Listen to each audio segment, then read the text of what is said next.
Hello again. I'm doing this video kind of as a follow-up to a video that I did a little while ago, link down there if you're interested, talking about Tonewood and the idea of whether the wood that a guitar is made out of has any effect on the way that it sounds once it's plugged into an amplifier. And just briefly to restate, my opinion, and it's just that, it's just an opinion, is that the material a guitar is made out of does have an influence on its sound, but there's a whole myriad of other factors about the way the guitar is constructed and so on that affect the amplified sound of the guitar. But I think that the Tonewood is part of that overall system, and it is an influencing factor. Now, that video had a lot of reaction. I think by a country mile it had more reaction than any other video that I've done on YouTube. Certainly the view count's a lot higher. The number of comments it's had is way higher than any other video that I've done.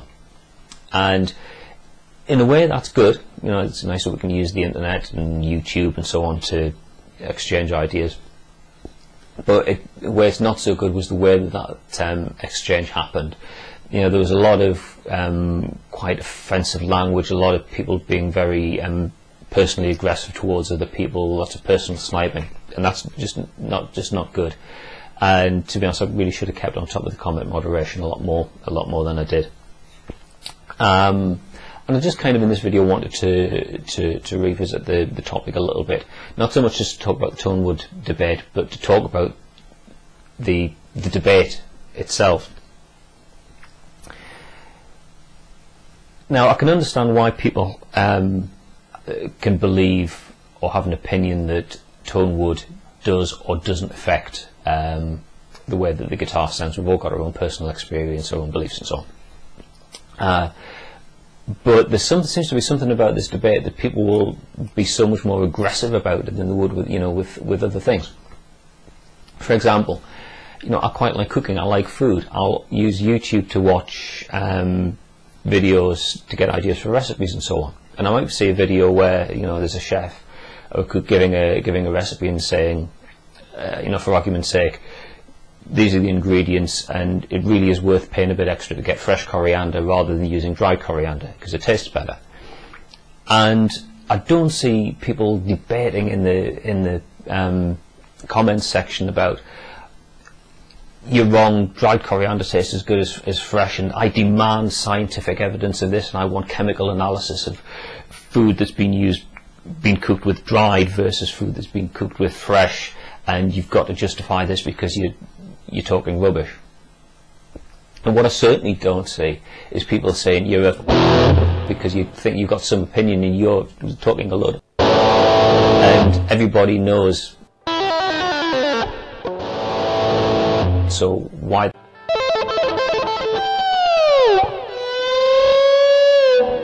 You know,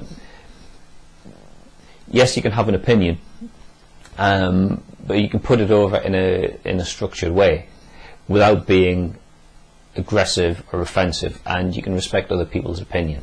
Now, back on the Tonewood debate, like I say, my opinion is yes, the guitar wood makes a difference, but there's all these other factors, whether the neck's glued in, bolted on, through neck, where the bridge is fitted to the guitar, the type of bridge, all these, you know, different factors on the guitar itself.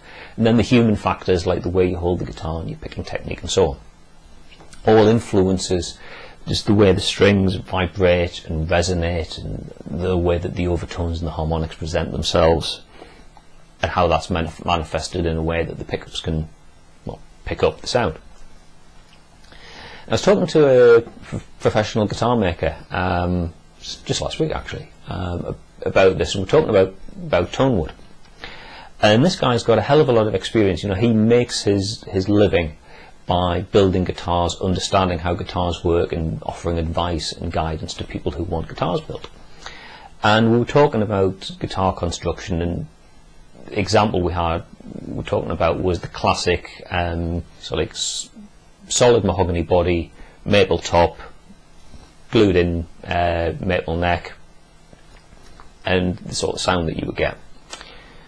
And he said, well, it's only, you know, the wood choice is only part of the system.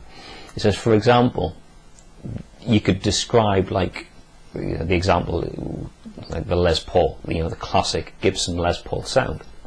It says Paul Reed Smith wanted to do something like that, but their guitars never sounded the same. They were using the same types of woods and so on. But there's things like the way that the guitar heel, the amount of mass that there is in certain places on the guitar, all affects the way that the sound resonates within the wood.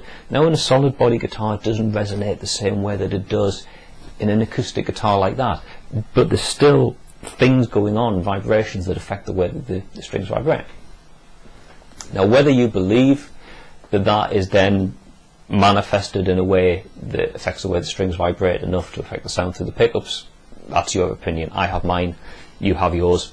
Thousands, millions of people out there on the internet have their opinion as well.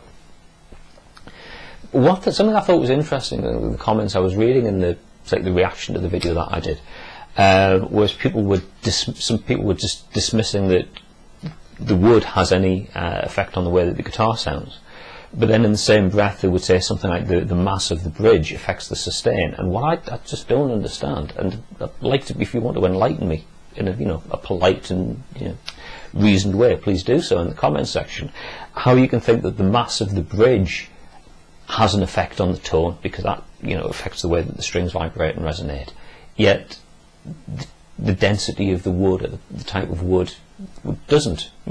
Something I don't get, but I'm prepared to be open-minded and listen to people's opinions on it. But like I say, it's just my opinion that Tonewood does affect the sound of the guitar. If you want to continue to debate that topic below, please be my guest, but do so in a reasonable way. Don't have personal attacks on people. Don't use offensive language. Don't behave like a bunch of potty-mouthed 5-year-olds. We can have sensible debate about this in a reasoned way without, just being offensive with each other. Yeah. Okay, I don't think I've really got much more to say, but I just kind of want to get off my chest, and I'm not going to take that original video down, because I was kind of just thinking if I did, people would say, oh, it's because there was comments there that disagreed with my opinion, and I was doing it because I didn't like being disagreed with. So no, if I took the video down for any reason, it's because there was just a whole bunch of comments there that I thought were getting a bit out of hand. I'm going to keep the video up there, and I'll leave the comments there, but I'm going to try and keep a closer eye on the moderation on this video. So if you want to comment down there in the comment section, please do so, but like I said, do it in a sensible and reasoned way, without resorting to personal attacks and foul language and all that sort of stuff. Okay, that's that. Thanks for watching. I'll see you in another video next time. Bye for now.